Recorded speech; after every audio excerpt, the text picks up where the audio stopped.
This cake, it was like your own Baxter's baby. He even treated it as such, before carving it into pieces. With the utmost care, you and Baxter proceeded to put the cake safely into a container and stored it in the fridge, arranging things so that it had its own dedicated shelf for easy retrieval. A glance at the clock on his wall showed it was past 1 in the morning. Oh no. You hadn't counted on finishing that late. Baxter's expression tense. He had realized the same issue. Then his shoulders slumped, and he made a grip of displeasure at the back of his throat. Oh. It'll be almost 2 a.m. by the time we get you back to Scott and Jude's spot. It'll almost be 2 a.m. by the time we get you back to Scott and Jude's house. I'm sorry. I should have been better prepared. Are you at least able to let yourself in? Oh no. Being better prepared, you should have definitely asked to... You should definitely have thought to ask Jude for a spare key. No, unless you have any spare heavens lying around, because I don't have a key. And Baxter's brow furrowed once again, and he began to worry his palm with his teeth. You could almost see the machinery turning over in his brain. I see. It's far too late for us to wake them up. No, they're extremely important day today. He ran a hand through his hair, letting his head fall back, sighing with exasperation. This has been a complete failure on my part. It seems. I'm not a very good planner. Forgive me. I can only apologize, Callie. You need your rest as much as anyone. If you aren't totally opposed to it, you could take the guest room here for the night.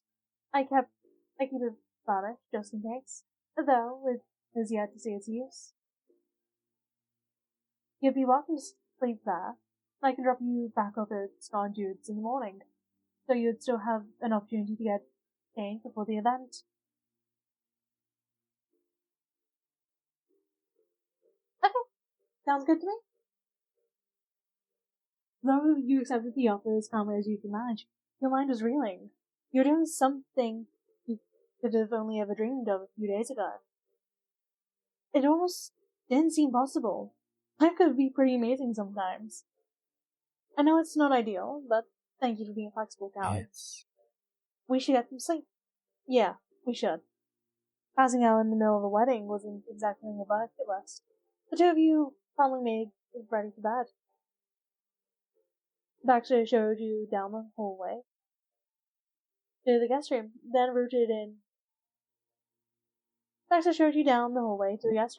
then routed around in one of the bathroom cabinets for a spare toothbrush.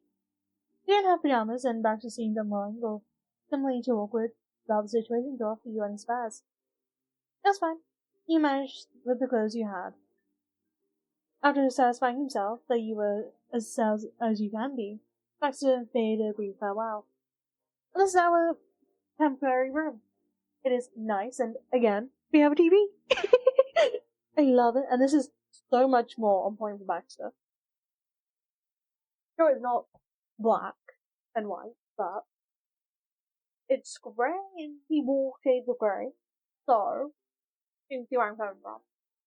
It's Baxter-esque. I do like there's a boat on the water painting. That is very snazzy. Take care. Rest well, Callie. I'll see you bright and early in the morning.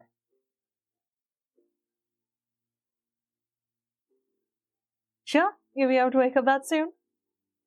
And don't worry. I've had several years of early mornings to get used to the concept. And mostly. In any case, I'll be fine. Baxter bobbed his head before ducking away completely inside his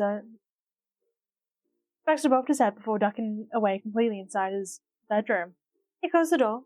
You headed into your room, straight over to the spare bed and tucked yourself in. I want to just assume, since we did nothing other than make a cake, that maybe we were just in some very comfortable clothes. Nothing too serious. Who knows? So you've had the good grace of not keeping you waiting. Not after such a tiring day. Soon you were drifting off into a deep slumber, head empty save for the smell of unfamiliar bed sheets and carrot cake. You got woken up by the shrill of an alarm that you vaguely remembered setting on your phone the night before. You fumbled around on the bedside table to turn it off. Sitting up in bed, bleary-eyed and yawning, you could see that it was a beautiful day. The sky was a pristine blue. The tops of the nearby buildings were gilded in the morning sun. You were dressed and ambled out into the living room, sleepily wondering what Baxter might have in the way of breakfast. That was until you were confronted with something that chased all thought of food away from your head. From down the hallway came some sort of pattering, thumping noise. Every so often you could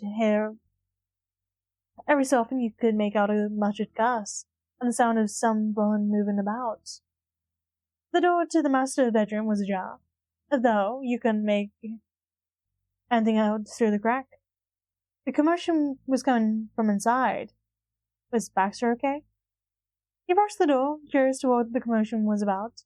The ruckus intensified as you got closer. It sounded as though California was experiencing a miniature earthquake, localized entirely in the back corner of one of floor 11's. It sounded as though California was experiencing a miniature earthquake, localized entirely in the back corner of one of the 11th floor apartments, which is in the process of upending his belongings. He caught another snatch of Baxter's voice. There was a groan of frustration, and he muttered an expression that you could have sworn was clunking bell, or at least something very much like it. Fucking hell, I think, is what it was. Our brain just hasn't processed it. And Baxter, you called tentatively through the crack in the door, but there was no response. You tried again, louder this time. Still nothing. Going into the room, you could see an untidy mess of pants and shoes, and other articles of clothing littering the floor. You watched as a purple burn down sailed suddenly into view and landing in the heap. Your attention was drawn to the far wall, past the gales, where an assortment of knickknacks were arranged on two sets of shelves. You spotted a familiar driftwood statue among them. The shock of recognition came as tingling across your scalp. You kept it. The souvenir you'd gotten years ago. You'd been convinced you would have tossed the thing out, or in the back of a drawer. The fact he instead held onto it, made you feel a complicated mix of emotions. It was sad, as it was touching. And now was not the time to unpack it, however. In that moment, you wanted to see the man himself, but no matter how you tried, you couldn't catch sight of Baxter from out in the hallway. Desperate times called for desperate measures. You pushed the door open, stepping a short way inside, and this is Baxter's bedroom without the blur. I will be 1 moment and disappear. There we go. Now this is a true Baxter-style room, though there are some colorful books, a bit of color here and there, mostly white and grey, with maybe a pinch of black. I can't really tell. With the floor rug, it looks more grey. Though the thing on the bed definitely reminds me of his office rug. I do like the plants in his room, which is nice, and that might be a TV on the wall. Or it might be another painting. Hard to tell. I'm gonna say TV, angled. Though it's a terrible place for a TV.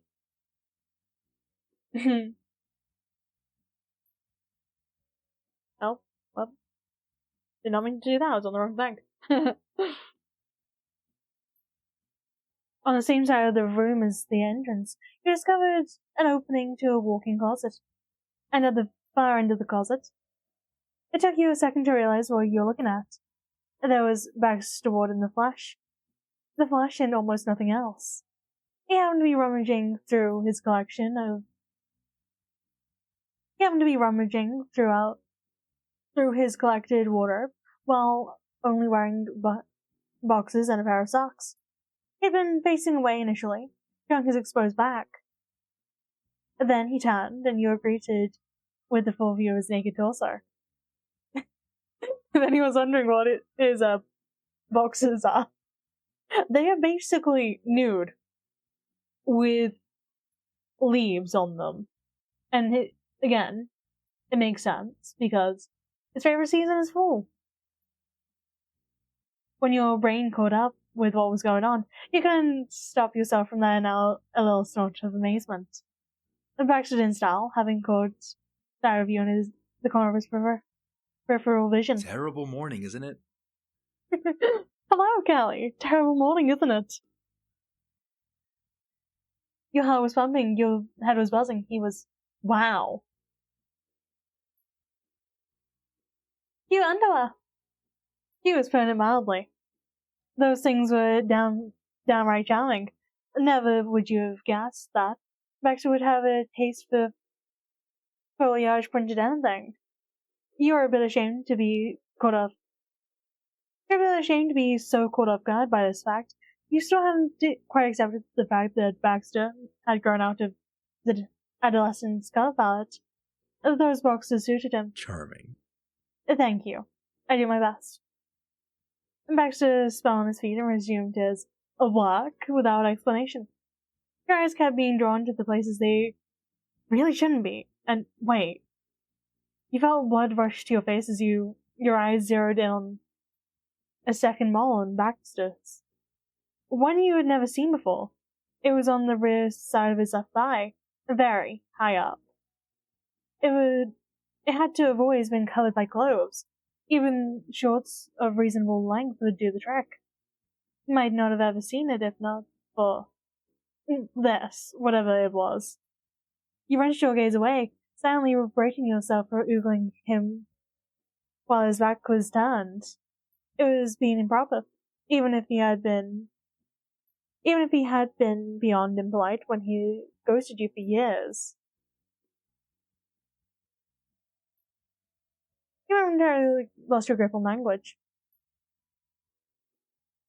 I'm sorry my room is in such a state. You caught me with my pants down in more ways than one. I simply can't find my work uniform. It's not a visual matter. But there's a particular shirt I always like to wear when on duty at weddings. It helps to identify me as staff, you see. I swear. But it's missing. What I should have done was taken the time to set my clothes last night. Unfortunately, I was distracted with baking, frosting, and a new guest in my home. As he just took on a pinched, agitated quality, his eyes darting distractedly around the room. Either way, I'll have to hunt it down, or we're going to be late. A faint edge of panic began to creep into his voice, and he started up in the closet with increased urgency. I can't believe you conned me into thinking you got bad with mornings. Back to that short bark of a laugh, catching himself by surprise. It was never intentional, I promise. You overestimated me. I've always loathed the early hours of the day. I merely learned to channel all that hatred in more productively. There always seems to be something waiting to go wrong, Baxter grumbled as he relentlessly sifted through the closet, as much to himself to anyone else. He wondered if he had a habit of thinking aloud even when he was alone. Part of the tragedy of adult life is learning to roll with the punches, so to speak. I suppose I should be proud of the fact that I could at least handle it much better than when I was younger. Think about what kind of panic a younger Baxter would have been thrown into at the prospect of a missing shirt on an important day. He made a comical sputter of disgust, as if he was experiencing a full body shiver. He smiled, recalling the first time you had ever interacted with Baxter this early in the day. It left such a strong impression, you doubted you'd ever forget. He had been so flustered. It was like you'd stumbled It's like you stumbled across a whole different person, wearing Baxter's pajamas and face, and nothing like the man you now knew, who was frustrated, sure, but still managed to approach the situation without letting it crush him. Even in just his boxes. Your brain couldn't help but remind you of the strange coincidence that Baxter almost undressed in front of you on that other occasion 5 years ago. There was no almost about the present situation. You wondered how your past self would have reacted if you were somehow able to tell them about this. It was a good thing you couldn't, really. Their mind might have burst. And back then you hadn't got to see a little pinch of Baxter's waist, or the scar of his hip bones, or the way the snug fit of his box is accentuated, actually. You needed to stop thinking for a minute. Aha! There was a sudden shout of euphoria from the back of the closet, jolting you out of your train of thought.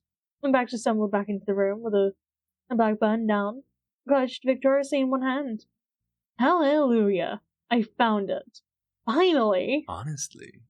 A close call, if I ever had one. I appreciate you coming to lend your support, Callie. If you don't mind giving me a minute, I'll be dressed and with you shortly. Although, he gave a small giggle looking down at himself. Since you've already seen me like this, it doesn't make much sense that the time you need to leave is while I put my clothes on. But still, I'm sure you've got better things to do than watch the cleanup of a train wreck. Seeing the cleanup sounds like fun, though. Baxter's eyes briefly flit to the ceiling, like he was making a silent plea to the heavens. I see. You're incomparable, aren't you? He said that without an attempt to reapproach, but his voice and smile betrayed him. He couldn't help but break into a small smirk, not meeting your eyes. It did things to you. Not now. We have important work to do. I'd hate for further distractions stay in the way of that. It's my job to be responsible today. You understand. Fun must wait. Why not relax in the living room while you can? We're going to be on our feet for hours once we leave this apartment. You'll thank yourself for it later. Oh, yeah. You made a fair point, of course, and you chastised yourself again what day it was. Although you reasoned that Baxter had distracted you first. Sort of. Accidentally. You should console yourself with the fact that he took your flirting shockingly well. As much as he might pretend, not now, was a phrase with love implications. Maybe Baxter was right to call you a hopeless case. No more dawdling. Alright, I'll see you. You left him to get decent alone, and headed out into the living room, flipping down onto the first squishy surface you could find. It wasn't long until Baxter appeared. You were gazing out of the window when you heard the click of shoes on the hard floor, followed shortly after by the man himself sauntering into view. He was mildly dressed in black from top to tail. His socks were crisp and pressed, his shoes polished, and miraculously, the shirt seemed to have survived the ordeal without getting creased. The crisis is over. Thank goodness. I'll procure our cake from the fridge, and then we should be on our way. Is that fine? You readily agreed, picking up your bag and joining him by the front door. The shop tripped down to the elevator, and both of you and the cake were safely bundled into Baxter's car. He pulled out of his parking space and set course for the suburbs once more. It was still early, the air crisp as it wafted through the rolled windows, and Baxter leant one arm on his door, cool and casual. As soon as we give an creation a surprise, I'll take it to the venue. So, don't worry about leaving it here. I'll help out with you to say hello to the betrothed there. Now? And now, for what happens next, I thought we could. The pair of you naturally waded into the discussion on a minutiae of the wedding plan. You'd been over most of it, but it was confidence boosting to have it laid out one more time. As Baxter described it to you once, weddings and similar occasions were a ritual. What kind of a ritual? You're supposed obsessing over the little details were a crucial part of another kind of ritual. Surprisingly, it You began to feel almost like Baxter's colleague, a fellow planner, endeavoring to bring this event to fruition. You certainly put in the work by this point. The conversation didn't stop at your responsibilities for the day. Baxter reiterated that he, together with Terry, Miranda, and the other members of Jude's family, would be decorating the wedding hall over the course of the morning. The marriage would be conducted in the late afternoon, with a sit-down dinner reception in the evening, so there was plenty of time to prepare. This detour to Dr. Scott and Jude's was waiting for you to change into your outfit. You couldn't exactly come to the big day in casual clothes. You'd slept in the previous night. You would regroup with the rest of the crew after freshening up. Even though Jude, at least knew the reason for it, your cheeks got heated at the prospect of showing back up at Baxter's after spending the night at his place. It felt so scandalous. Mr. Ward didn't give the same impression as Terry or Cove, or any of the other men you knew. Really, crashing with them was totally cool. No questions to be had. But Baxter, someone both suggestive and inaccessible, staying at his place with raised eyebrows. And that was without mentioning the fashion in which your morning had started. It was too late to take it back now, not that you'd even want to. You rushed in the final calms before the storm, until Baxter stopped the car across the street from the soon-to-be Adam house. And that was typical, though this time he couldn't pull onto the driveway, because there was already another occupant stationed there. A shockingly red sports car had been parked facing the road, its spotless painted body gleaming in the ever-intensifying rays of the sun. The rental, you assumed, and Baxter had come through yet again. It was almost exactly the same shade as the controller cake, tucked safely away on the back seat. You had bet a good money that Jude, the motorhead, wouldn't be the only one to ride in it. Thinking of, you had a bit to tend farewell to your confectionery creation. The next time you saw it would be when it greeted the two men, especially as brought it into existence. Well, yours and Baxter's hard work was actually what made it happen. And still, Jude and Scott would love the cake as much as you. You could let it go to the place it belonged. Walking past the vehicle on the way to the front door, you and Baxter paused to admire the sea profile of elegant curves. The Corvette somehow looked better up close. The gloss of paint was reflective. In the entryway, Baxter rapped on the door with a knuckle. You noticed that he did this in spite of the fact there was a doorbell, and maybe one of another of his inexplainable mannerisms. After a brief pause, there was footsteps inside, then Scott was standing in the open doorway.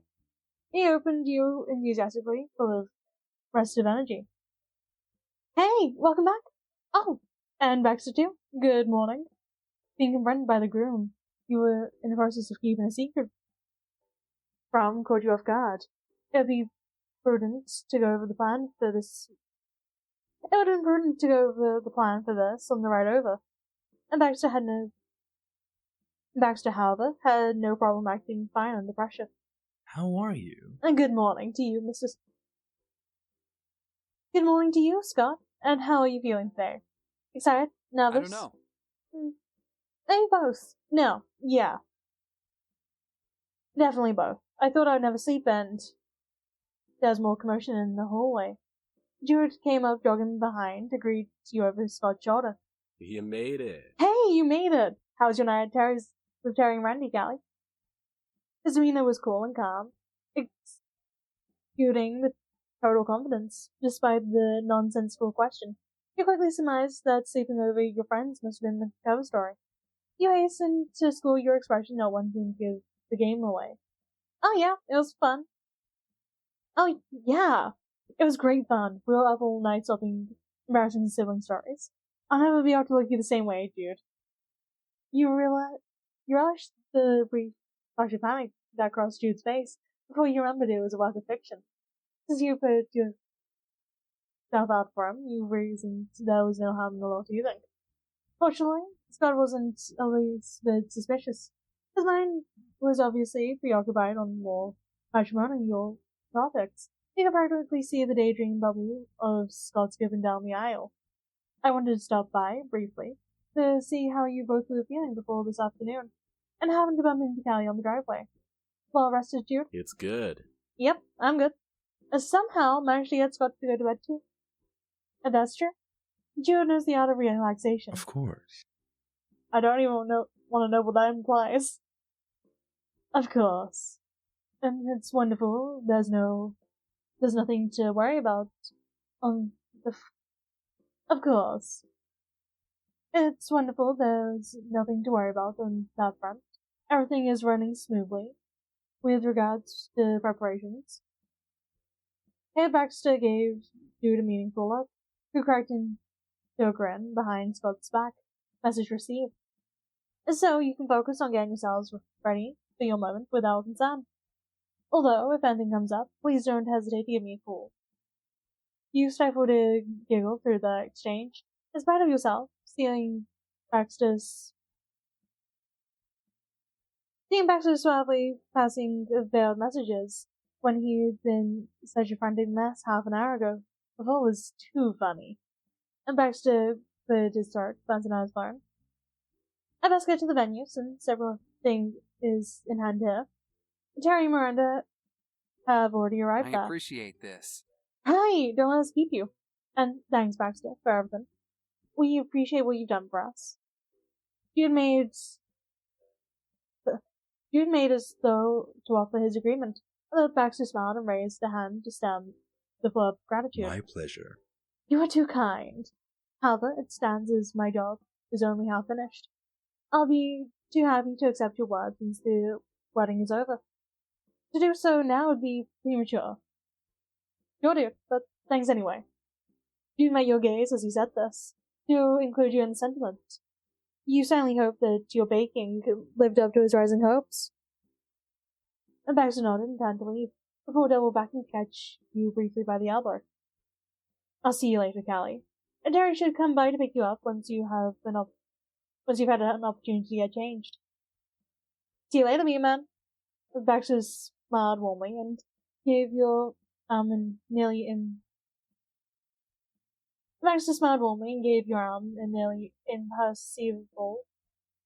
imperceptible squeeze before letting go. As goodbyes said, Baxter wasted no time. He strolled briskly down the driveway and got into his car, throwing you a wave as he drove off. Behind you, Scott put his foot. Come in, Callie. Drew and I were starting to get ready ourselves. Do whatever you've got. Oh, and there's finally a key for you. It's on the kitchen counter. Yeah, we remembered that one a little late. They certainly had. But you can pretend as if you asked for it. Or that you're mad you got more time with Baxter. Now I have some pants to iron. You vanished into the house, the spring in a step. As you were crossing the threshold, Jude mumbled to you under his breath. Hey, help yourself to food in the kitchen. Not sure if you had to pass on breakfast this morning, or... He spoke guiltily, but you brushed it aside. You all sound some sleep, but the look on Scott's face would be worth it. Okay, thanks, Jude. You're left to your own devices for the remainder of the morning. Availing yourself of Jude's offer, you cobbled together a quick breakfast before heading upstairs and taking a well-earned shower. The street for working so hard, you indulged in the hot water for a while. But eventually you returned to the other guest room that had been loaned to you and hauled your suitcase onto the bed before fishing out your wedding attire. Well, the wedding attire was just more of your normal stuff. Does that mean that because no, it's just like a fur. Like if you felt only being dressed to the nines, does that mean like more of a business attire? Or something kind of like Baxter? I don't know. But what I plan on doing is doing what I did for the soiree, for the Cove DLC's wedding. I don't know if there's any other things that we did in smart clothes. But I believe it was a formal button-down shirt and a skirt. But while I'm on this point, I'm gonna save.